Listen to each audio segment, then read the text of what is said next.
Buksan po natin sa Isaiah.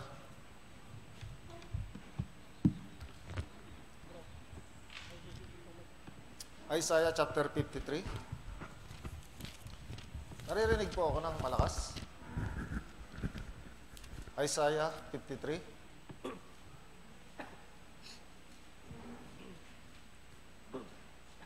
Basahin po natin sa verse 3 ng sabay-sabay, lahat tayo. 1, 2, 3. Siya'y hinamak at itinakwil ng mga tao, isang taong nagdurusa at sanay sa kalungkutan, at gaya ng isa na pinagkublihan ng mukha ng mga tao, siya'y hinamak at hindi natin siya pinahalagahan. Ngayong araw po, tayo'y kukuha ng mahalagang aral mula po sa chapter na ito. Lalong-lalo na po sa verse 3 na binasa natin. Alam po ninyo ang Isaiah chapter 53?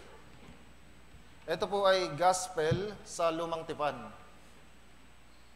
Isinulat ni Isaiah 700 years bago po dumating si Jesus. Isinulat niya yung mga bagay na dapat danasin ni Jesus para iligtas sa mga makasalanan. Para matupad po ang propesiya na ito, isa lang po yung tanging paraan. Si Jesus kailangan pumarito sa sanlibutan. Danasin lahat ng propesiya na ito. Ngayong araw, pag-aaralan po natin yung mga naging paghihirap, pagdurusa ni Jesus nang siya po ay pumarito sa atin. Sa katunayan po, kapag mayroong plano ang Diyos, isinusulat niya ng pauna para malaman ng mga tao. Bakit po niya ginagawa yon? Para maipaunawa sa atin yung kanyang pag-ibig at kalooban. Yung mga Hudyo, alam na nila ano yung mga nakalagay sa kasulatan. Pagpapala po yon. Ganon din sa atin. Yung mga nakalagay sa kasulatan noon, tinupad ni Jesus lahat.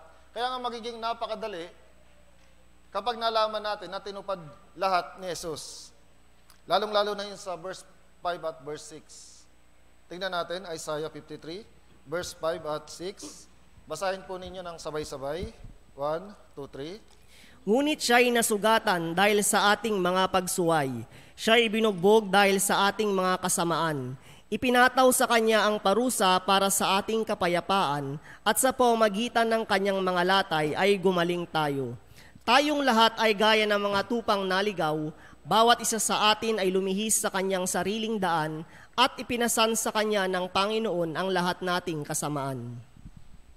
Ang sabi po sa huling bahagi, at ipinasan sa kanya ng Panginoon ang lahat nating kasamaan.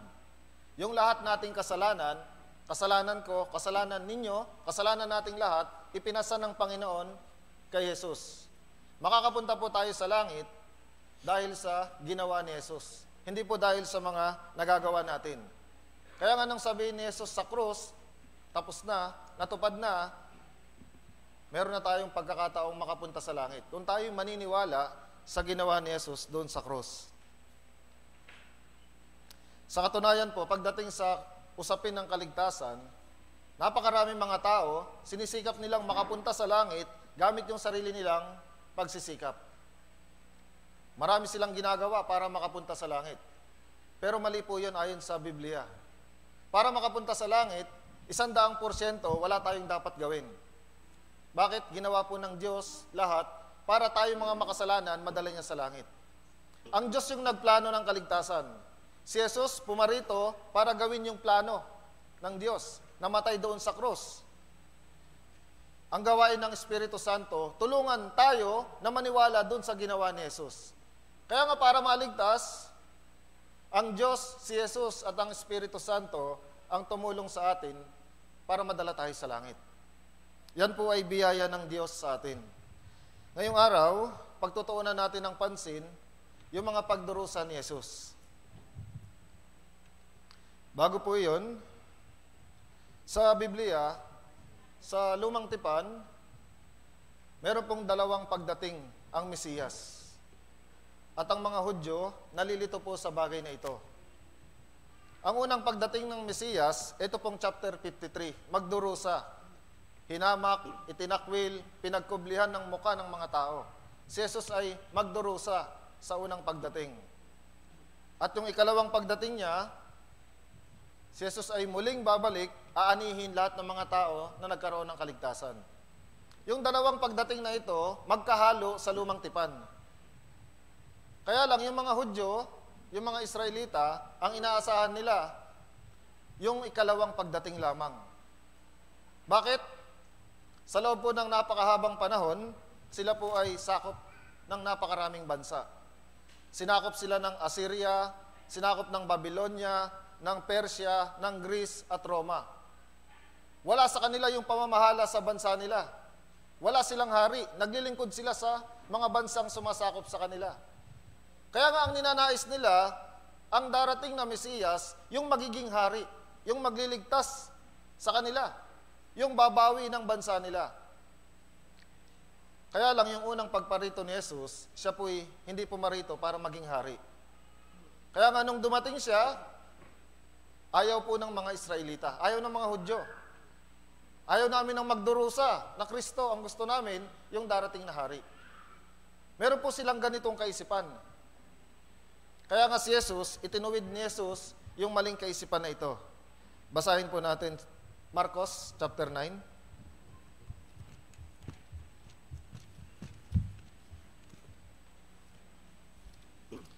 Sa aklat ng Marcos chapter 9 verse 12.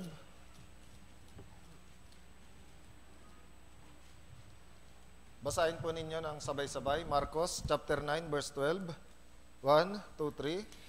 Sinabi niya sa kanila, tunay na si Elias ay unang dumarating at nagpapanumbalik ng lahat ng mga bagay. At paanong nasusulat ang tungkol sa anak ng tao na siya ay magdurusa ng maraming bagay at itatakwil? Ito po ay salita ni Jesus. Sabi ni Jesus, tunay na si Elias, unang dumarating at nagpapanumbalik ng lahat ng mga bagay. Isipin po ninyo, si Jesus, nung panahon niya, si Elias, napakatagal ng patay. Pero sabi ni Jesus, dumarating si Elias, papanumbalikin niya ang lahat ng bagay. Alam po ninyo, ang tinutukoy ni Jesus na Elias ay si John the Baptist. Si Elias, nung nabubuhay siya, ang mensahe niya, magsisi na tayo, mga Israelita, manumbalik tayo sa Diyos. Si John the Baptist, nang siya'y pumarito, ang mensahe niya, magsisi at manampalataya sa Ebanghelyo. Kaya nga si Elias, siya po si John the Baptist nung panahon ni Jesus. Sabi ni Jesus, tunay na si Elias unang dumarating. Si John the Baptist nakapropesiya sa lumang tipan. Ngayon, sabi niya sa bandang dulo, at paanong nasusulat ang tungkol sa anak ng tao, na siya'y magdurusa ng maraming bagay at itatakwil. Tinatanong ni Jesus yung mga Hudyo, ano yung nasusulat? Anong nakalagay na propesiya sa anak ng tao? Sa Mesiyas. Sinabi ni Jesus, ang nakasulat, siya'y magdurusa ng maraming bagay at itatakwil. Itinutuwid ni Jesus yung maling kaisipan ng mga Hudyo. Yung unang pagparito ni Jesus, hindi para maghari, kundi para magdusa, mamatay sa krus, para tayo ay iligtas. Kaya nga si John the Baptist, ipinakilala niya si Jesus. Narito ang kordero ng Diyos. Narito yung tupa ng Diyos na nag-aalis ng kasalanan ng sanlibutan. Yung tupa pinapatay. Ibig sabihin, narito ang Mesiyas na magdurusa, mamamatay. Buksan pa natin, Mateo chapter 20.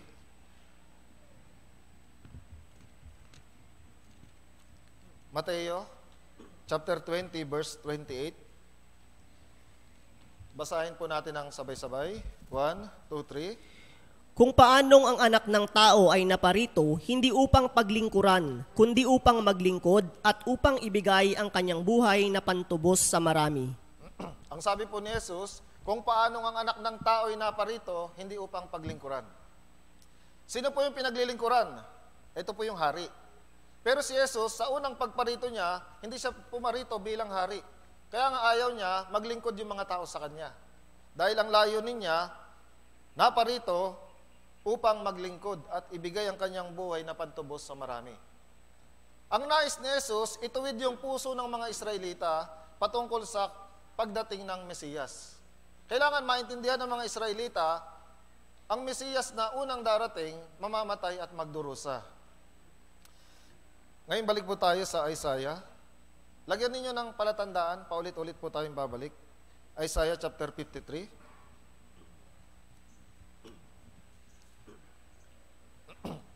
Isaiah 53, verse 3.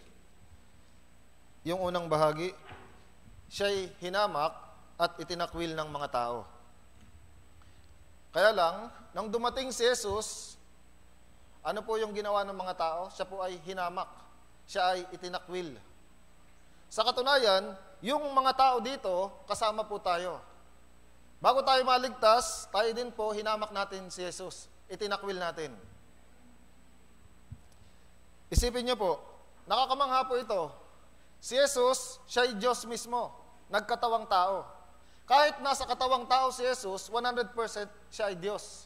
Tama po? Ibig sabihin, karapat-dapat si Jesus sambahin ng lahat. Kaya lang, sa halip na sambahin, nung dumating siya, anong sabi? Siya ay hinamak at itinakwil ng mga tao. Yung Diyos, winalang kabuluhan natin. Ang salitang hinamak, ang ibig sabihin po ay itinuring na walang halaga. Sa aklat ng Gawa, chapter 10, isinugo ng Diyos si Pedro sa sambahayan ni Cornelio. Si Cornelio, tinipon niya yung buong pamilya niya, yung sambahayan niya, yung mga kamag-anak. Pagdating ni Pedro, ang ginawa ni Cornelio, nagpatira pa sa harap ni Pedro. Sinamba si Pedro.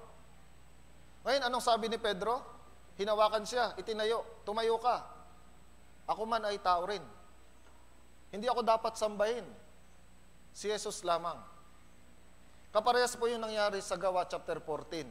Si Pablo, pinagaling niya yung isang pilay na mula pa sa pagkapanganak. Nakita ng mga tao, gumaling yung pilay sa pamamagitan ni Pablo. Ngayon yung mga tao, nagulat sila, nagsigawan. Pagkatapos, sabi nila, bumaba sa atin ngayon ang mga Diyos. Sinubukan pa ng mga tao na sambahin si Pablo, maghandog ng alay kay Pablo. Pero anong ginawa ni Pablo? Pinunit niya yung damit niya. Sabi niya, hindi ako dapat sambahin. Ako man ay tao rin. Si Juan, dinala ng Diyos sa langit nang isinusulat ang aklat ng Apokalipsis. Si Juan, sinubukan niyang sumamba sa anghel, pero pinigilan siya ng anghel. Isa lang ang dapat sambahin. Ang Diyos lamang, si Jesus. Kaya nga, alam natin ngayon, si Jesus yung dapat sambahin, kahit nagkatawang tao. Kaya lang, hinamak at itinakwil ng mga Hudyo. Sa katunayan, tayo din.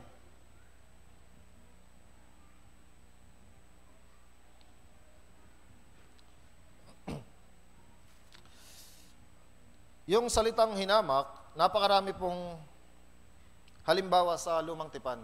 Punta tayo sa Genesis para maintindihan natin kung ano yung ibig sabihin ng hinamak. Genesis chapter 25.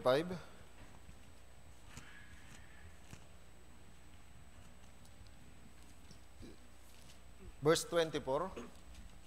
Genesis 25, verse 24. Basahin po ninyo. 1, 2, 3. Nang dumating ang panahon ng kanyang panganak, kambal ang nasa kanyang bahay bata. 34. Genesis 25, verse 34. Basahin natin muli. 1, 2, 3. At binigyan ni Jacob si Esau ng tinapay at nilaga na lentehas. Siya'y kumain, uminom, tumayo at umalis. Ganyan hinamak ni Esau ang kanyang pagkapanganay. Ganyan hinamak ni Esau ang kanyang pagkapanganay. Alam niyo po sa Israel, merong tinatawag na karapatan ng pagkapanganay. Yung karapatan na yon, sa mga panganay lamang maaari. Yung mga pagpapala mula sa Diyos, yung mga panganay na anak ang makakatanggap. Pero makikita natin dito, si Esau, hinamak niya yung karapatan ng pagkapanganay. Winalang kabuluhan ni Esau. Ano po yung kapalit nun? Sabaw, pagkain, nilaga. Bakit po niya ito nagawa? Sa katunayan po, si Esau, siya ay tinatawag na dakilang mangangaso, great hunter. Ibig sabihin, meron siyang kakayahan na makakuha ng maraming bagay sa sanlibutan. Dahil siya ay dakilang mangangaso, siya ay makapangyarihan. Siya po ay sikat. Meron siya ng maraming bagay. Kaya nga yung pagpapala mula sa Diyos, hindi na niya pinapansin. Dahil meron siya ng maraming bagay, hinamak na lang niya yung pagpapala na maaari niyang matanggap mula sa Diyos. Kanino po napunta? Kay Jacob.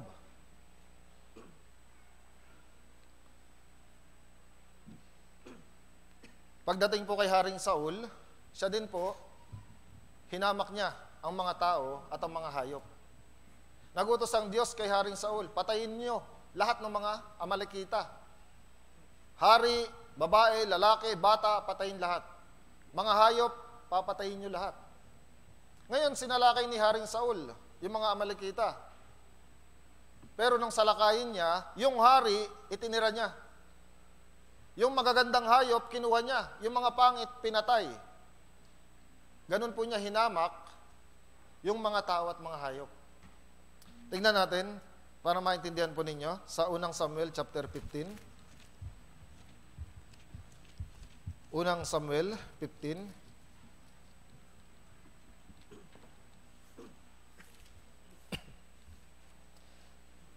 Verse 9. Basahin natin. 1, 2, 3. Ngunit itinira ni Saul at ng taong bayan si Agag at ang pinakamabuti sa mga tupa, mga baka, mga pinataba, mga kordero at lahat ng mahalaga. At hindi nila ganap na pinuksa ang mga ito. Lahat ng bagay na hamak at walang halaga ay ganap nilang winasak. Ayon po sa sariling paningin ni Esau, siya po nagdidesisyon. Ito, matabang hayop, itira. Ito, patayin.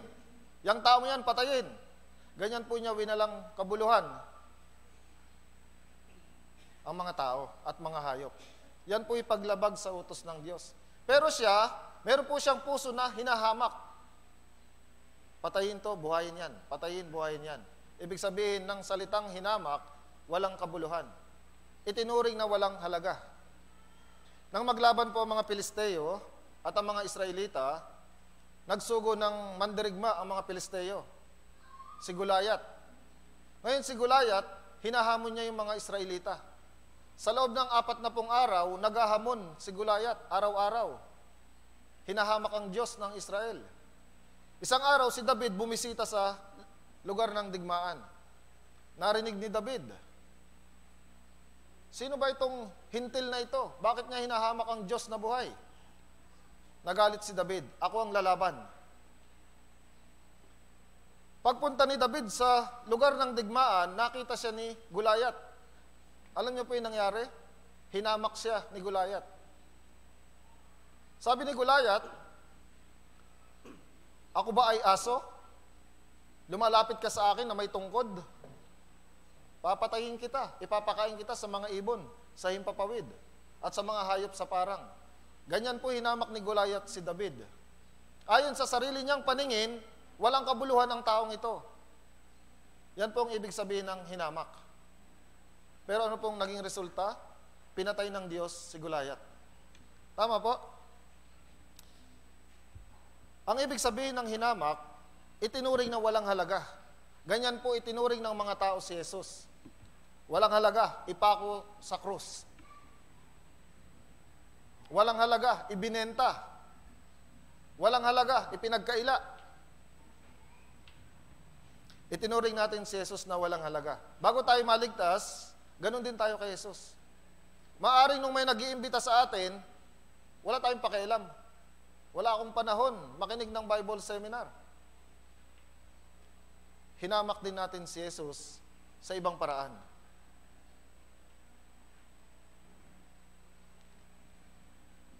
Hindi lamang po siya hinamak, siya din ay itinakwil ng mga tao. Tingnan po natin, Mateo chapter 8. Naranasan nyo na po na kayo ay paalisin? Halimbawa, bumisita kayo sa isang kaibigan, pero yung magulang ayaw sa inyo. Pagdating mo sa bahay, Hindi ka winelcome, pinauwi ka pa. Naranasan niyo na po yan? Si Jesus, dinanas niya, ilang beses po siyang pinaalis. Mateo chapter 8, verse 34. Verse 34. Basahin po ninyo ng sabay-sabay. 1, 2, 3. Lumabas ang buong bayan upang salubungin si Jesus at pagkakita nila sa kanya, pinakiusapan nila siyang umalis sa kanilang nasasakupan. Alam niyo po yung nangyayari dito? Bakit sinalubong si Jesus ng mga tao, pero ang ginawa ng mga tao, nakiusap, Jesus, umalis ka sa aming bayan. Ang dahilan po sa verse 28 at 29.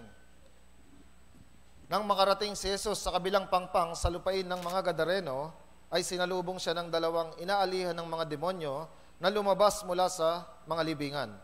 Napakabangis nga nila, kaya't walang makadaan doon. Sila ay sumigaw na nagsasabi, anong gagawin mo sa amin? O anak ng Diyos, naparito ka ba upang pahirapan kami bago dumating ang takdang panahon? Alam po ninyo, pagdating ni Jesus sa lupain ng mga Gadareno, sinalubong siya ng dalawang tao na inaalihan ng demonyo. Ngayon, naawa si Jesus doon sa dalawang tao. Pinaalis yung mga demonyo. Alam niyo po, doon sa dalawang tao, napakaraming demonyo yung sumanib sa kanila. Nakiusap yung mga demonyo, papuntahin mo kami sa mga baboy na nanginginain. Pinayagan sila ni Jesus. Alam niyo po kung ilan yung baboy? 2,000. Yung mga demonyo, napakarami. Nandun sa dalawang tao. Lahat sila nagsialis, pumunta sa mga baboy. Ano po nangyari? Nahulog sila sa bangin at namatay. Namatay yung mga baboy. Ngayon, nakita po ito ng mga bantay, ng mga nag-aalaga. Bumalik sila sa bayan. Sinabi sa mga tao, yung mga alaga natin, patay na. Yung mga baboy. Dahil kay Jesus. Ngayon, sama-sama sila, sinalubong si Jesus. Pagkatapos, pinaalis nila si Jesus. Sa halip po na i-welcome nila si Jesus, ang ginawa nila, pinaalis. Bakit po? Naalala ninyo si Esau? Si Esau, yung isipan niya, nasa makamundong bagay lamang. Wala po sa mga espiritual na bagay. Ganyan din po ang isipan ng mga tao sa lupain ng Gadareno. Ang puso nila, nasa alaga nila. Ito yung pinagkukunan natin ng kabuhayan. Dito tayo kumakain. Nang mamatay, hindi po nila matanggap. Pinaalis nila si Jesus. Pinili nila yung makamundong bagay kaysa kay Jesus. Pinaalis nila si Jesus. Sa katunayan, maaari silang makatanggap ng maraming pagpapala nang si Jesus ay bumisita sa kanila. Pero hindi nila nakuha dahil itinakwil nila si Jesus.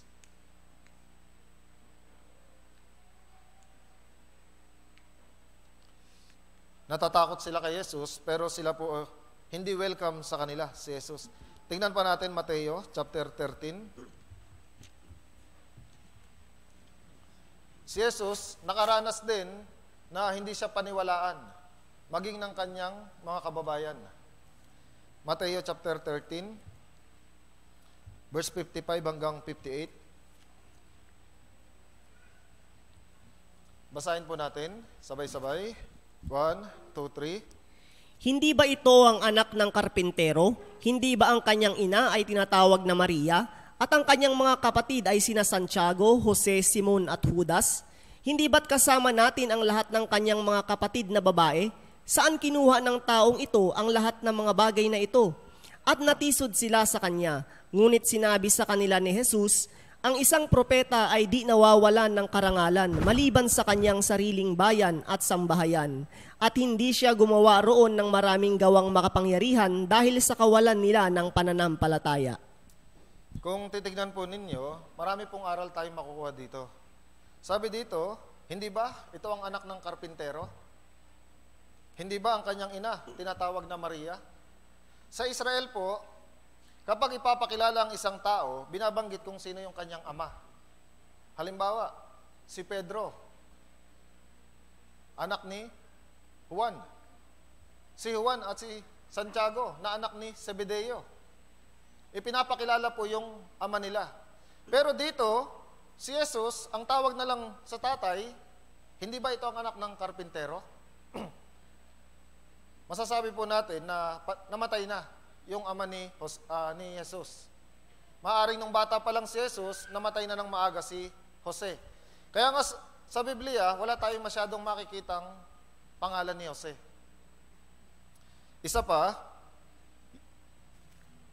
itinuturo sa ibang mga simbahan, si Maria, namatay na birhen. Pero dito, makikita natin yung mga kapatid ni Jesus, Santiago, Jose, Simon at Judas. Meron din si Jesus mga kapatid na babae. Ibig sabihin, hindi po birhen si Maria na namatay. Isa pa, yung mga kapatid ni Jesus, bagamat sa panimula, hindi siya pinaniwalaan, pagkatapos ni Jesus mamatay sa krus, yung mga kapatid po niya ay sumampalataya. Yung Santiago, na kapatid niya, siya po yung sumulat ng aklat na Santiago. Yung Judas, na kapatid niya, siya din yung sumulat ng aklat na Judas. Napakalaki po ng ginampanan ni Santiago sa iglesia ng Jerusalem. Pero, yung huling bahagi, at hindi siya gumawa roon ng maraming gawang makapangyarihan dahil sa kawalan nila ng pananampalataya. Yung mga kababayan niya, maging yung mga kamag-anak niya, hindi po naniwala kay Jesus. Kung isipin natin, ayos lang sana, hindi tayo paniwalaan ng ibang tao. Pero kung mismong mga kapamilya natin, mga kababayan natin, yan po ay mas masakit. Tama po? Yan po ay dinanas ni Jesus. Kahit maraming magagawa si Jesus, sabi dito, hindi siya gumawa dahil sa kawalan nila ng pananampalataya. Minsan pa, yung mga kababayan niya sa Nazaret, pinagtangkaan siyang patayin. Nakaranas na po ba kayo na merong papatay sa inyo? May sumusunod sa inyo, papatayin kayo? Ano po yung pakiramdam pag ganon?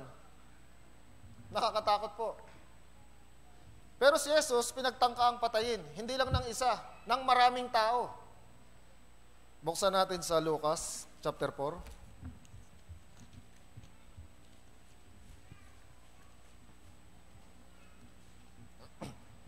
Lucas, chapter 4, verse 28 hanggang 30. Basahin natin. 1, 2, 3. Nang marinig nila ang mga bagay na ito, napuno ng galit ang lahat ng nasa sinagoga. Sila'y tumindig, ipinagtabuyan siya sa labas ng bayan at dinala siya hanggang sa taluktok ng burol na kinatatayuan ng kanilang bayan upang siya ihulog nila ng patiwarik. Ngunit dumaan siya sa gitna nila at siya'y umalis. Makikita po natin dito na yung mga kababayan niya na taga Nazaret, pinagtangkaan siyang patayin. Habang nagtuturo si Jesus, nagalit yung mga kababayan niya. Nagalit sila, kaya ang ginawa nila, halos itulak nila si Jesus sa bangin para ihulog. Si Jesus po, naranasan niya pagtangkaang patayin ng maraming beses. Napakarami mga tao, kaparehas po yung turing kay Jesus. Yung mga Hudyo, nung panahon niya, ilang beses po siyang pinagtangkaan. Sa panahon natin ngayon, napakarami mga tao, ang turing lang kay Jesus, tao na dapat mamatay sa krus. Sa puso ng maraming tao, pinatay na nila si Jesus, karapat-dapat lang siya mamatay. Yung ibang mga tao, sinasabi pa nila, sa Diyos, lumayo ka sa akin. Sa Job chapter 12,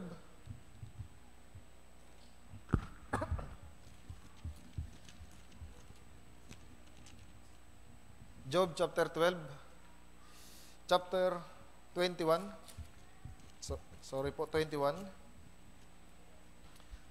Job 21 verse 14. Basahin natin lahat. 1, 2, 3.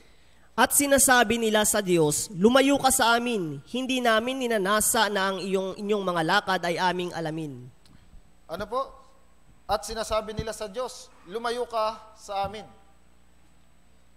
Yung mga tao, ang gusto nila, yung Diyos lumayo sa kanila.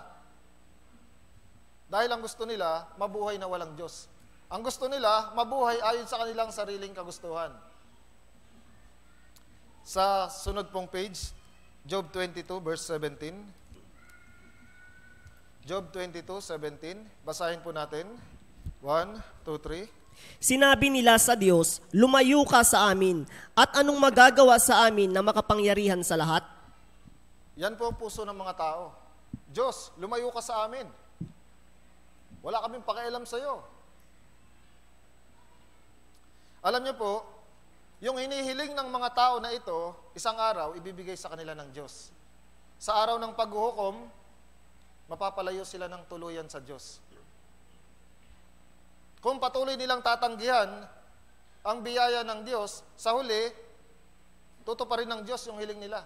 Doon kayo sa impyerno, sa nag-aapoy na impyerno. Yung impyerno lang yung lugar kung saan hiwalay sa Diyos. Sa Gawa chapter 17, verse 31, sapagkat itinakda niya ang isang araw kung kailan niya hahatulan ang sanlibutan.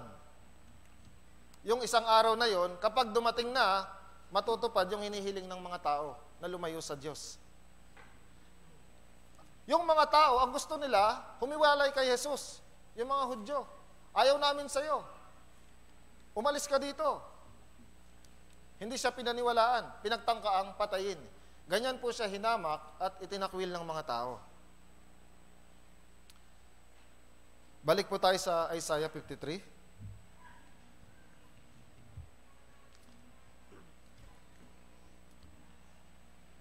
Sa verse 3 ulit. Basahin natin ng sabay-sabay. 1, 2, 3.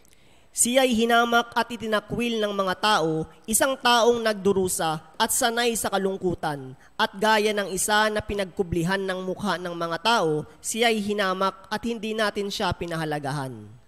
Yung pangalawang bahagi, isang taong nagdurusa at sanay sa kalungkutan.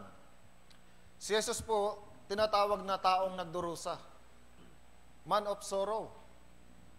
Alam niyo po yung ibig sabihin ng pagdurusa?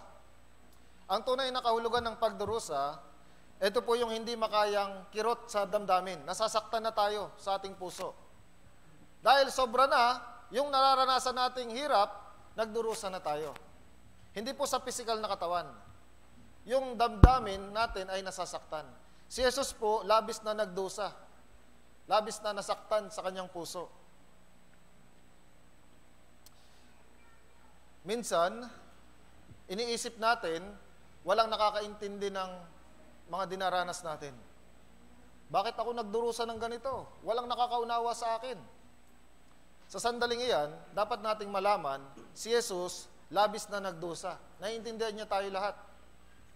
May mga tao, iniisip nila na hindi sila pinagpala sa itsura. Halimbawa, yung mga taong hindi maganda yung itsura. Yung mga pangit. Nagmumukmok sila. Bakit kasi ganito yung pagkagawa sa akin? Bakit ako pangit? Bakit sila magaganda, mga gwapo? Sa palagay po ninyo, naiintindihan kaya ni Jesus yung mga tao na yan?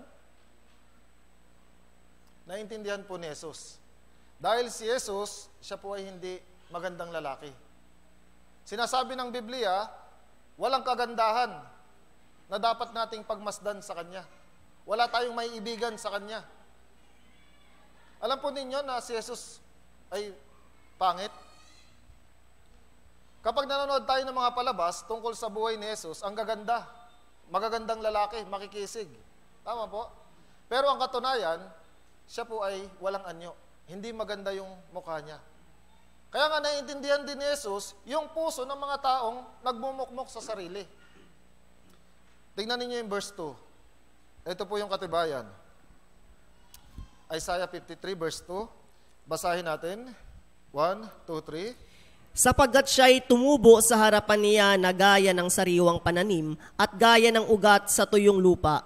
Siya'y walang anyo o kagandahan man na dapat nating pagmasdan siya at walang kagandahan na maiibigan natin sa Kanya. Ito po yung larawan, yung physical na anyo ni Jesus. Kung titingnan mo si Jesus, wala kang magugustuhan. Mula ulo hanggang paa. Kaya nga naiintindihan ni Jesus, maging yung pagdurusa natin sa ating pisikal na anyo. Isa pa, si Jesus nang pumarito, siya po ay napakahirap.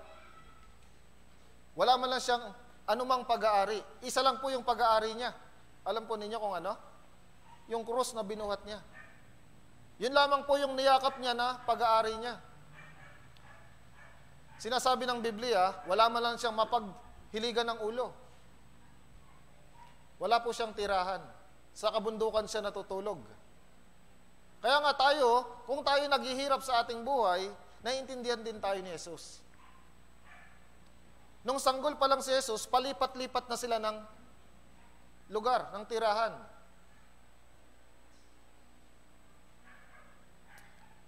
Isa pa kanina, may taong gustong pumatay sa kanya.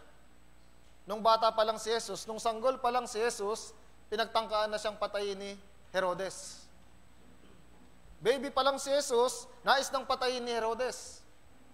Nang lumaki si Jesus, nais siyang patayin ng mga Israelita. Sa huli, nagsigawan pa, ipako sa krus, ipako sa krus. Gaano po kahirap yung nararamdaman niya sa damdamin niya. Minsan iniisip natin, napakalaki ng problema natin. Kaya tayo nagdurusa. Pero hindi po natin matutumbasan yung pagdurusa na dinanas ni Jesus.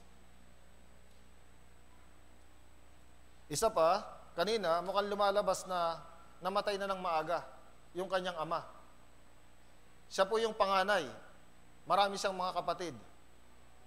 Masasabi natin, naghirap din siya para tulungang mabuhay yung kanyang pamilya.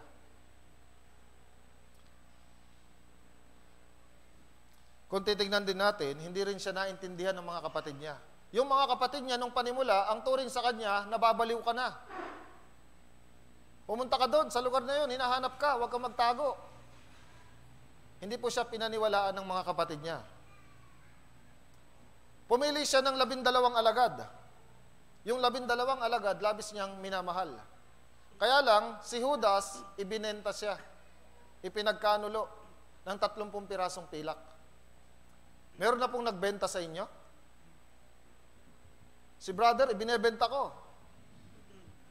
Sinong bibili? Magagalit po siya. Tama po? Ba't mo ko ibinebenta? Pero si Jesus, ipinagkanulo nung isa sa pinakamamahal niyang alagad. Isa din sa alagad, itinanggi siya ng 3 ulit. Hindi ko yan kilala. Hindi ako kasamahan nila. Hindi ko siya kilala. Alam po ni Jesus, itinanggi siya, ibinenta siya. Gaano po kasakit yung naramdaman niya. Pinagtaksilan siya. Ayos lang sana kung yung ibang tao, pagtaksilan tayo. Pero yung pinakamalapit sa ating buhay, kung sila yung magtataksil sa atin, mas masakit po yun. Yan po yung dinanas ni Jesus. Ano pa? Nung buhat-buhat niya yung krus, anong ginagawa ng mga tao? Tinatadyakan, sinisipa, dinuduraan. Naduraan na po kayo sa muka. Magagalit po tayo. Tama po? Pero si Jesus, tiniis niya lahat. Habang buhat yung krus, hinahampas pa siya. Gaano po kasakit sa damdamin kaya yung nararanasan ni Jesus? Nung siya ipako sa krus, napakarami niyang paghihirap. Sinuotan ng koronang tinik. Ipinako yung kamay at paa. Tinusok ng sibat. Hinagupit ng latigo. Yung sugatang likod, kumakayod sa krus. Gaano po kahirap yung nararanasan ni Jesus na pagdurusa? Yan po yung naranasan ni Jesus na pagdurusa. Tingnan po natin sa Lucas chapter 22.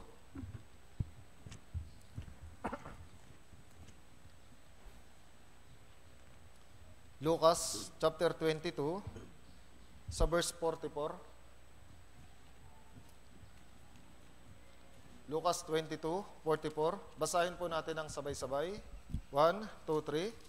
Sa kanyang matinding paghihirap ay nanalangin siya ng higit na taimtim, at ang kanyang pawis ay naging gaya ng malalaking patak ng dugo na tumutulo sa lupa. Sa kanyang matinding paghihirap, ano po yung naranasan niya? Namawis po siya ng dugo. Ayon po sa pag-aaral, kapag ang isang tao, labis na yung paghihirap sa kanyang puso, labis na nagdurusa, yung maliliit na ugat sa ating katawan, yan po ay pumuputok, sumasabog. Yung dugo, sumasama sa pawis. Ganun po yung naranasan ni Jesus. Alam po niya, bukas mamamatay na siya. Gaano po siya kinakabahan? Gaano siya nagdurusa? Pero lahat ng yan, tiniis niya para lamang sa atin. Lahat ng pagdurusa, kinaya niya, wag lang tayong mapunta sa impyerno. Kaya nga siya tinatawag na isang taong nagdurusa. Naintindihan ni Jesus lahat ng pagdurusa natin. Sa aklat ng Marcos chapter 5, nandun po yung 12 taon ng dinudugo na babae. 12 taon na dinudugo. Gaano po kahirap yon? Maaring yung babae, hirap na siya. Ayaw na niyang humarap sa mga tao. Nakalagay din doon, nagpunta na siya sa maraming manggagamot. Gustong-gusto niya talagang gumaling, pero hindi po siya gumaling. Pero nung marinig niya si Jesus, nagpapagaling ng marami, ano pong ginawa niya? Nagpasya. Kung mahipo ko lang ang laylayan ng kanyang damit, gagaling ako. Pumasok siya sa lunsod, napakaraming tao nakipagsiksikan. Mahipo lang yung damit ni Jesus. Alam po ni Jesus kung gaano nagdurusa yung babae na ito. Kaya nga anong ginawa niya? Pinagaling ni Jesus. Ngayon, nagtatanong si Jesus, sino ang humipo sa akin? Yung tanong ni Jesus na sino ang humipo sa akin, ibig sabihin ba hindi niya alam? Alam po niya kung sino. Ang gustong sabihin ni Jesus, magpatotoo ka sa naranasan mo. Tayo po nagdurusa din sa napakaraming kasalanang ginawa natin bago tayo maligtas. Pero nang marinig natin, si Jesus, gumaling din tayo. Ngayon, ang sinasabi ni Jesus, sinong gumaling? Sinong humipo sa akin? Nagtatanong si Jesus sa inyo, sino yung kayang magpatotoo ng naranasan niyang kaligtasan? Ganon din po si Pedro. Si Pedro, sinabihan ni Jesus, ipagkakaila mo ako ng 3 ulit. Alam ni Jesus yung mangyayari sa hinaharap. Alam ni Jesus na kapag ipinagkaila ni Pedro, si Jesus, siya po'y labis na magigilty. Kaya nga bago pa ipagkaila ni Pedro, sinabihan siya ni Jesus. Sabi niya, ako'y nananalangin para sa iyo, upang ang iyong pananampalataya ay huwag mawala. Alam ni Jesus, madidepress si Pedro. Nag-aalala si Jesus kay Pedro. Kaya nga sabi niya, ipinapanalangin kita para wag mawala ang iyong pananampalataya. Sa madaling salita, ano man ang paghihirap natin o pagdurusa sa ating buhay, naiintindihan tayo ni Jesus. Yung mga Israelita, nang sila po ay manirahan sa Ehipto, sila po ay ginawang alipin ng halos 400 taon. Sila po ay nagdusa. Dumaing sila sa Panginoon. Panginoon, ilabas mo na kami. Naghihirap na kami sa Ehipto. Nakita po ng Diyos yung paghihirap ng kanyang bayan.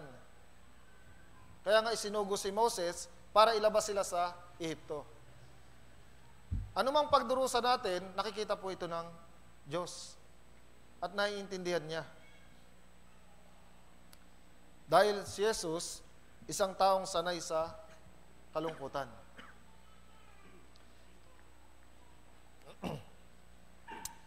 Isa pa, Isaiah 53. Isang taong nagdurusa. Yung kasunod, siya'y hinamak at itinakwil ng mga tao, isang taong nagdurusa, pagkatapos po, sanay sa kalungkutan.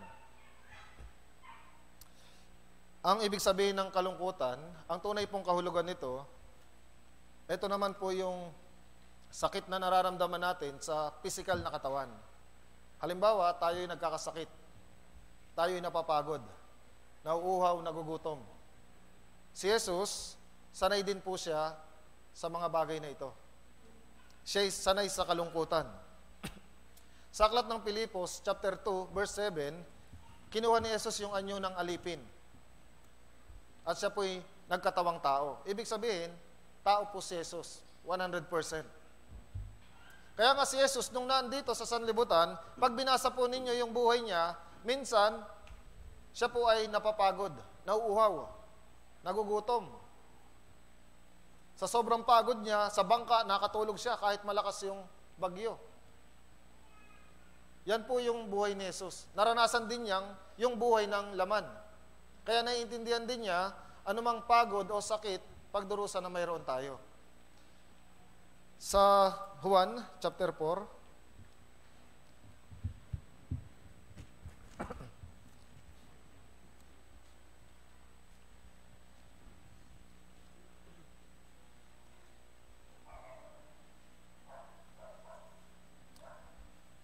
sa verse 6 at verse 7, sa Juan chapter 4, verse 6 at 7, basahin natin.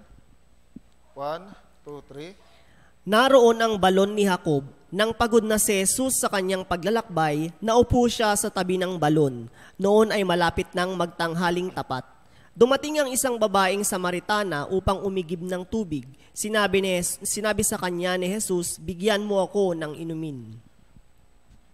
Si Jesus nagpunta sa bayan ng Samaria. Naglakbay siya mula umaga hanggang tanghali. Sa mahabang paglalakbay, siya po ay napagod. Kaya nga sabi dito, nang pagod na si Jesus, naupo siya sa tabi ng balon. Pagkatapos may dumating na babae, iigib ng tubig.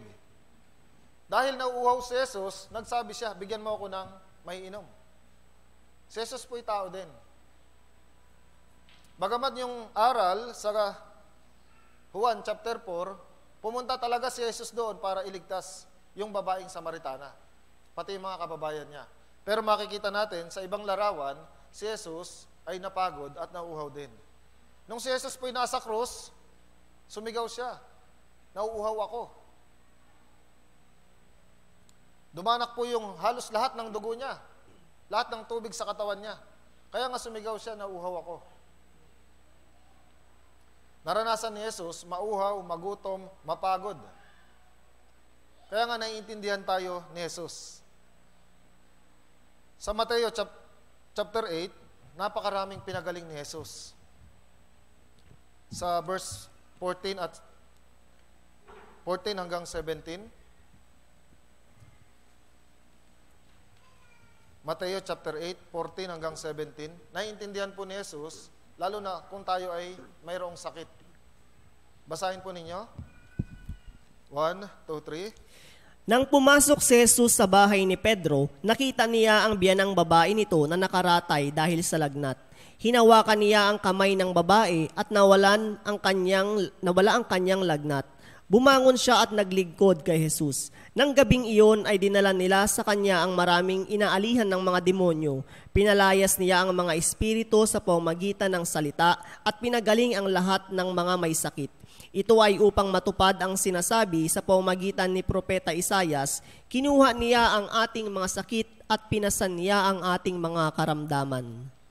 Ito po yung puso ni Jesus. Naawa siya sa mga may sakit. Kaya nga nung siya'y pumarito, pinagaling niya lahat ng may sakit. Naintindihan po niya yung nararamdaman ng mga taong may karamdaman. Isipin po ninyo, halimbawa meron tayong sakit. Nasa bahay tayo. Pero wala man lang bumibisita sa inyo. Hindi kayo pinupuntahan ng mga kaibigan nyo. Hindi kayo inaalagaan ng pamilya nyo. Pagka ganun po, yung sakit natin parang lalong lumalala. Tama po? Pero kung tayo may sakit, tapos bigla may bibisita, may dalang lugaw, tapos sinasabihan ka, magpagaling ka. Yun po nakakapagbigay ng lakas sa atin.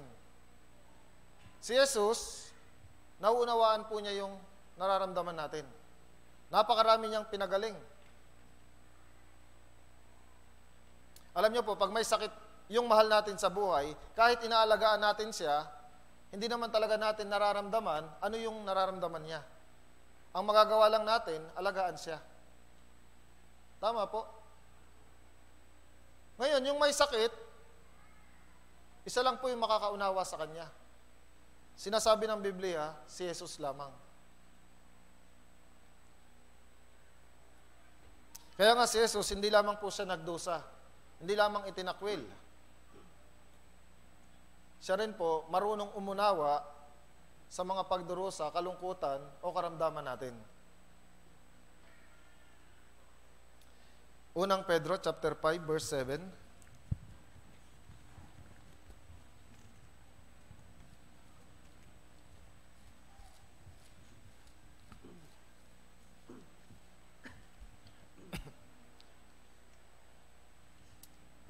Basahin po natin. Unang Pedro chapter 5 verse 7. 1, 2, 3. Ilagak ninyo sa Kanya ang lahat ng inyong kabalisahan, sapagkat siya ay nagmamalasakit sa inyo. Ito po yung puso ng Diyos. Kaya nga anumang bagay, pagdurusa, kalungkutan o karamdaman, isa lang po yung dapat nating gawin kung meron tayo nito. Ilagak natin kay Jesus yung kabalisahan natin. Ano pong sabi? Sapagkat siya ay nagmamalasakit sa atin. Balik po tayo sa Isaiah 53.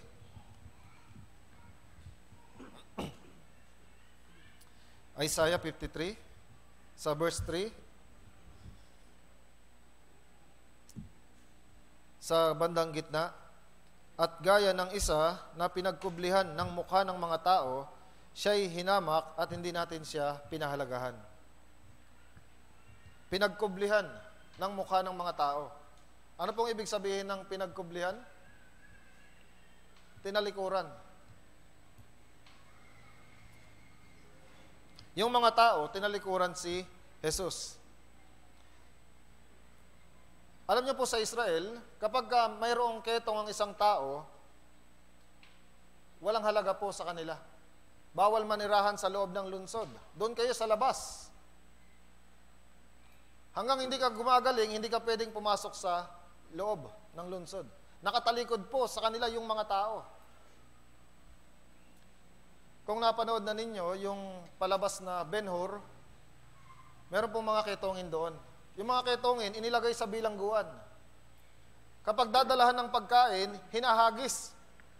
Ganyan po itinuturing yung mga ketongin. Marumi. Yung mga tao, ganyan po yung itinuring kay Jesus. Pinagkublihan. Itinuring na may ketong. Meron pong batas tungkol sa mga ketongin sa Israel. Sila bawal sa lungsod. Pero kung papasok sila sa loob ng lungsod, meron silang dapat sundin na batas. Yung buhok nila, ilulugay nila. Tatakpan nila yung nguso nila. Tapos, punit-punit yung damit nila. Sisigaw sila. Marumi, marumi. Ngayon, yung mga taong bayan maririnig. Pag narinig nila, may sumisigaw ng marumi, ang gagawin ng mga Israelita, uuwi sa bahay nila. Isasarado ang tahanan. Ganyan po yung turing sa mga ketongin. Tinatalikuran ng mga tao. Maging hari, kapag nagkaketong, hindi po exempted, papaalisin din. Sa aklat ng ikalawang Korinto, chapter 26, merong isang hari doon na nagkaketong, si Haring Uzias. Siya po naghandog ng insenso. Pero yung paghandog ng insenso, yan po'y gawain ng mga pari. Pero ang ginawa niya, siya yung nagsunog ng insenso. Nagalit po yung Diyos, binigyan siya ng ketong. Nang makita ng mga pari, nagkaroon ng ketong yung hari, ang ginawa nila, pinaalis agad, doon pa sa labas ng bayan.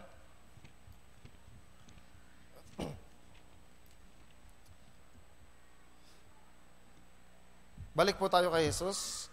Katulad po ng mga ketongin, itinuring din si Jesus na walang halaga. Tinalikuran ng mga tao, hindi pinaniwalaan. Hinamak siya ng mga anak ni Israel. Isipin po ninyo, bago tayo maligtas, tayo din po nakatalikod sa Diyos. Maaring yung ilan sa atin, nakatuon lang dito sa sanlibutan. Yung paningin natin, sa makamundong bagay lamang, nakatalikod tayo kay Jesus. Pinagkublihan din natin ang mukha sa Jesus. Sa palagay ko po, talagang labis na nagtitiis si Jesus sa atin.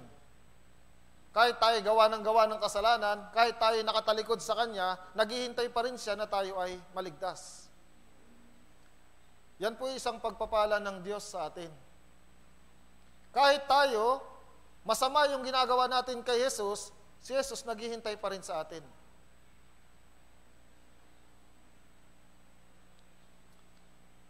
Buksan po natin 2 Korinto, chapter 5.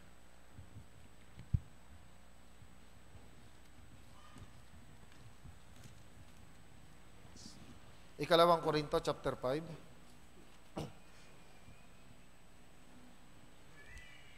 Sa verse 16.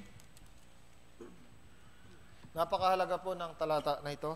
Chapter 5 verse 16. Basahin natin ng sabay-sabay. 1, 2, 3. Kaya't mula ngayon ay hindi namin kinikilala ang sinuman ayon sa pananaw ng laman. Bagaman kinikilala namin si Kristo ayon sa pananaw ng laman, ngunit ngayon ay hindi na gayon ang aming pagkakilala. Pakinggan niyo pong mabuti. Sabi dito, kaya't mula ngayon, hindi namin kinikilala ang sinuman ayon sa pananaw ng laman. Ano pong ibig sabihin ng ayon sa pananaw ng laman? Ganito po. Sa paningin natin, may mayaman, may mahirap. Ito may pinag-aralan, ito wala.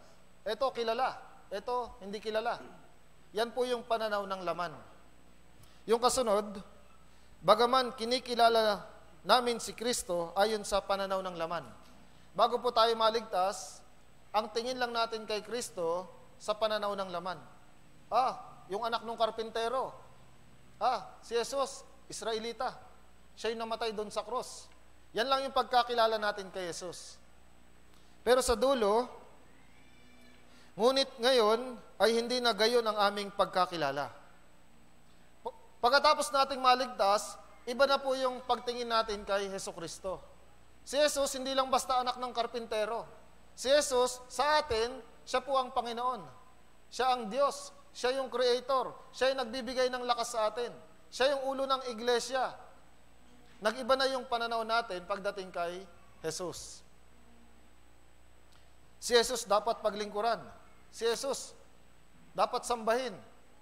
Nag-iba tayo ng pananaw nang tayo po ay maligtas. Alam na alam po yan ni Apostol Pablo.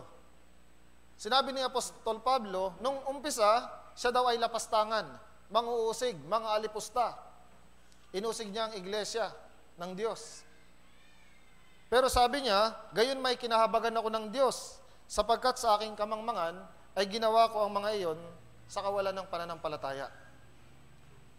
Pagkatapos maligtas ni Apostol Pablo, naunawaan niya yung mga paglapastangang ginawa niya kay Jesus.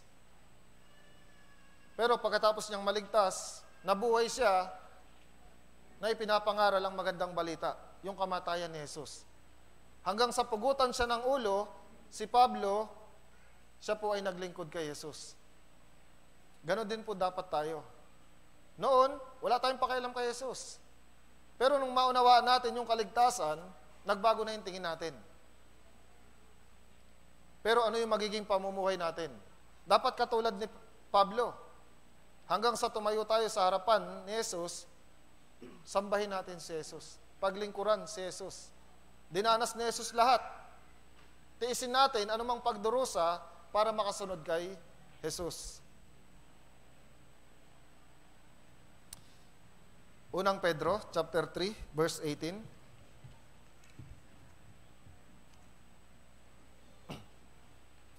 Unang Pedro, chapter 3, verse 18.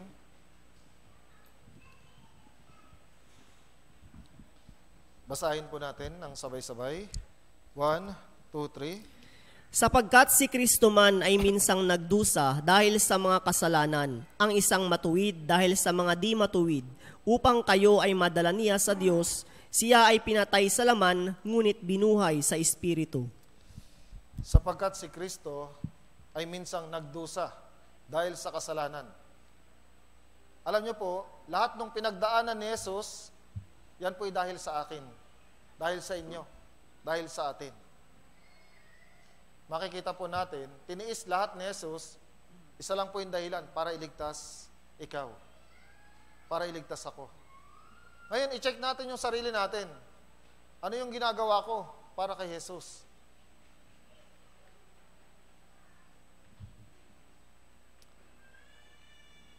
Kanina po, yung kanta sa congregational song natin kanina, Salamat Panginoon.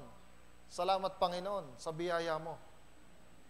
Kung talaga nagpapasalamat tayo sa biyaya ni Jesus, mabuhay tayo para kay Jesus. Naintindihan po ninyo?